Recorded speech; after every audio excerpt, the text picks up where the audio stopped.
కొంతమంది ఎట్లా ఉంటారంటే ఇప్పుడు ఏదో గోల్ పెట్టుకొని వాడు బాగా కష్టపడుతూ ఉంటాడు, వర్కౌట్ చేస్తుంటాడు, దాని గురించి ప్రయత్నాలు చేస్తూ ఉంటాడు. సో వీడు ప్రయత్నించే క్రమంలో కొంతమంది ఫ్రెండ్స్ రూపంలోనో తెలిసిన వాళ్ళ రూపంలో వచ్చి వీళ్ళని డిసప్పాయింట్ చేయడము, డిస్కరేజ్ చేయడము చేస్తుంటారు.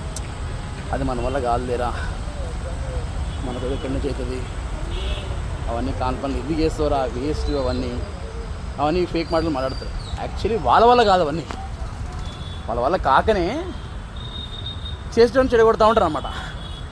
సో ఇటువంటి వాళ్ళని అస్సలు పట్టించుకోవద్దు. ఎందుకంటే వాళ్ళు వాళ్ళ ఫ్యామిలీకి ఏం చేస్తారో తెలియదు, కానీ సొసైటీ మాత్రం చాలా హాని చేస్తారు, వాళ్ళు డేంజర్ వాళ్ళు. సో ఎవరిని పట్టించుకోవద్దు బ్రదర్, మన పని మనం చేసుకుంటూ పోవాలా.